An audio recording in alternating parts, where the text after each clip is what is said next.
General Upendra Dwivedi గారు, army chief Upendra Dwivedi గారు యంగ్‌స్టర్స్‌ని ఉద్దేశిస్తూ వారు మాట్లాడారు. అండ్ గతంతో పోల్చితే ఇప్పటి జెన్‌జీ నిజంగా చెప్పాలంటే ఇంకా కాంప్లెక్స్ ప్రాబ్లమ్స్‌ని కూడా వాళ్ళు సాల్వ్ చేయగలుగుతూ ఉన్నారు. టెక్నాలజీని ఒడిసి పట్టుకోగలుగుతున్నారు.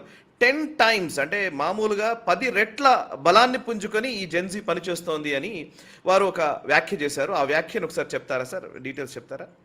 అంటే మనకు గతంలో ఎలా ఉండేదంటే గనక అప్పుడున్నటువంటి జనరేషన్, అప్పుడున్నటువంటి టెక్నాలజీ, అప్పుడున్నటువంటి ప్రోటోకాల్స్ అవన్నీ కూడాను బ్రిటిష్ హయాం నుంచి వచ్చినటువంటివి. బ్రిటిష్ వాళ్ళు నిర్దేశించినటువంటి వ్యవస్థ ఏదైతే ఉందో దాన్ని మనం కొనసాగిస్తూ వచ్చాము.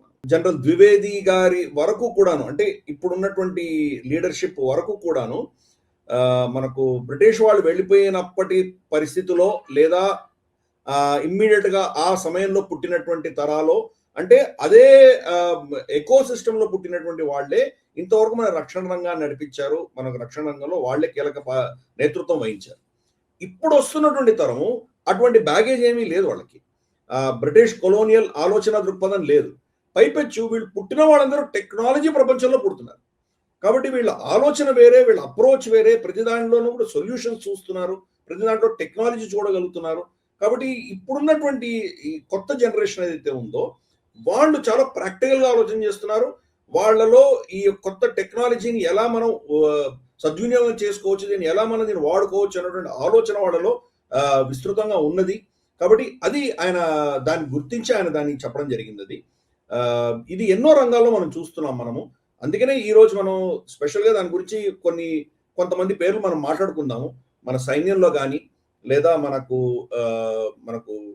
అంటే సైన్యంలో కీలక పాత్ర పోషిస్తున్నటువంటి ఇప్పటి జనరేషన్ ఎవరైతే ఉన్నారో వాళ్ళు ఎలా వాళ్ళు పాల్గొంటున్నారు, అలాగే మన ఇండస్ట్రీలో కొత్త ఇండస్ట్రీ, కొత్త ఆవిష్కరణలు ఎలా చేస్తున్నారు, సైంటిస్టులు ఎలా ఉన్నారు, ఇట్లా వివిధ రంగాల్లో మనకు ఈ రోజు ఉన్నటువంటి కొత్త తరం ఎలా దాన్ని అద్భుతాలు సృష్టిస్తున్నారో మనం చూడొచ్చు. దాన్నే జనరల్ ద్వివేది గారు స్టేట్మెంట్ కూడా ఆయన చెప్పారు. ఇటువంటి ఆలోచనలు గతంలో ఉండేవి కావు. అప్పుడు కూడా ఇన్నోవేషన్ ఉండేది, కానీ అప్పుడు టెక్నాలజీ తక్కువ ఉండేది, ఇన్ఫర్మేషన్ తక్కువ ఉండేది. అప్పుడు ఉన్నటువంటి భావజాలం అంతా కూడాను పెద్దలు ఏం చెప్పారో దాన్ని తూచా తప్పకుండా పాటించడమే మన పద్ధతి, అంతకు మించి ఆలోచన చేయకూడదు అన్నటువంటి అప్పటి జనరేషన్స్. ఇప్పుడు అలా కాదు.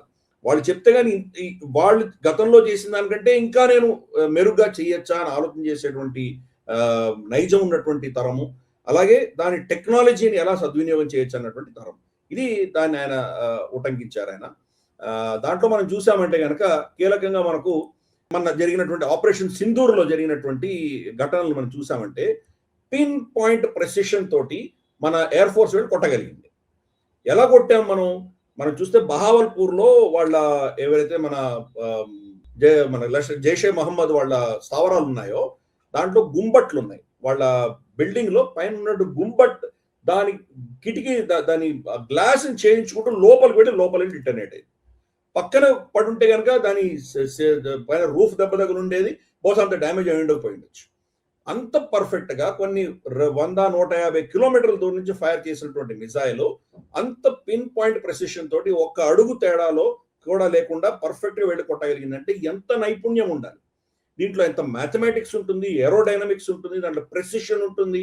శత్రువు మన మీద ఫైర్ చేస్తుంటే కనుక దాన్ని ఎలా తప్పించుకోవాలి, వాడి రెడార్ లో వాడు లాక్ చేసిన తర్వాత వాళ్ళ anti air craft missiles firing ని ఎలా తప్పించుకోవాలి, ఎంత మినిమం డ్యామేజ్ తోటి మనం తప్పించుకోవచ్చు, ఇన్ని ప్రోటోకాల్స్ అంత పర్ఫెక్ట్ గా ప్లాన్ చేసి ఎగ్జిక్యూట్ చేసినటువంటి మన చిన్న పిల్లలు వాళ్ళ గురించి మనం చూసుకుందాం, మనం మాట్లాడదాం. ఫ్లైట్ లెఫ్టినెంట్ హర్షవీర్ సింగ్ ఠాకూర్, ఇతనికి వీర్ చక్రతో మనం సన్మానించుకున్నాం.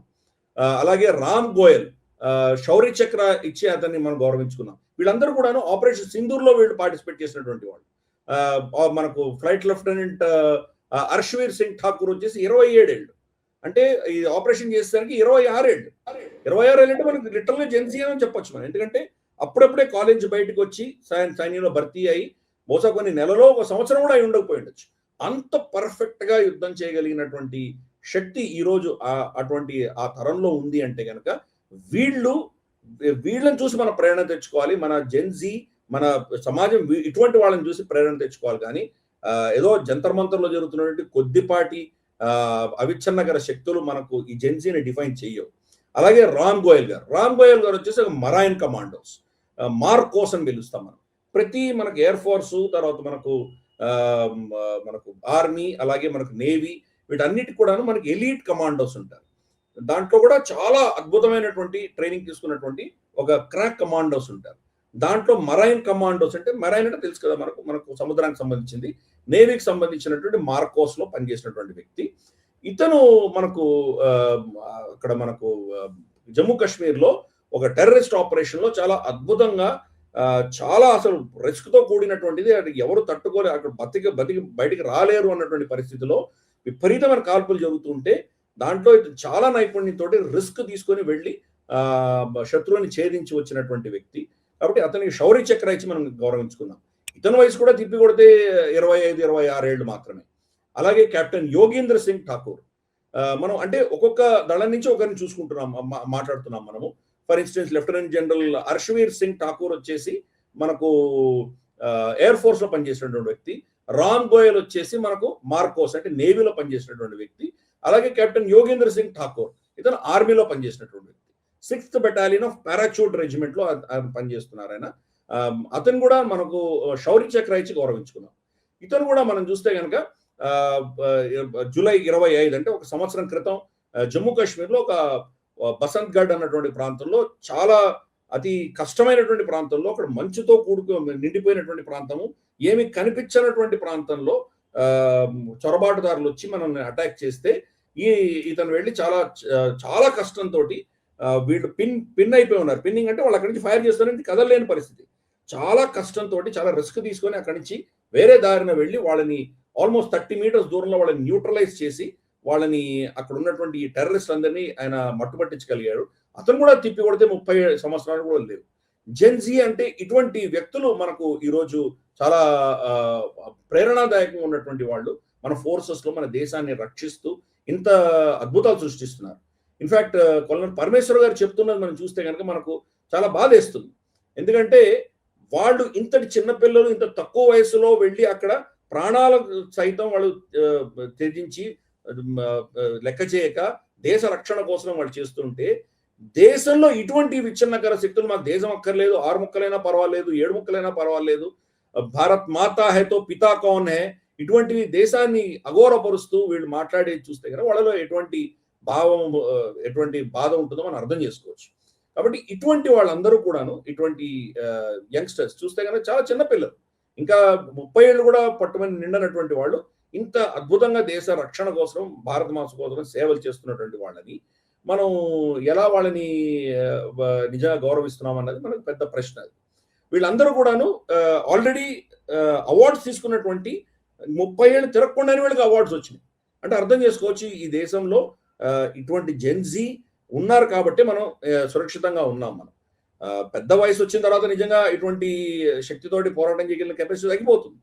మన దేశంలో ఈ కొత్త తరం ఎవరైతే వస్తున్నారో వాళ్ళే నిజంగా ఈ రోజు మన దేశాన్ని రక్షించేటువంటి దిశగా వాళ్ళు పనిచేస్తున్నారు. కాబట్టి నిజమైన జెన్జీ అన్నది వీళ్ళని మనం పరిచయం చేస్తున్నాం, మచ్చుకో మాత్రమే పరిచయం చేస్తున్నాం. ఇటువంటి వాళ్ళు వందలాది మంది ఉన్నారు.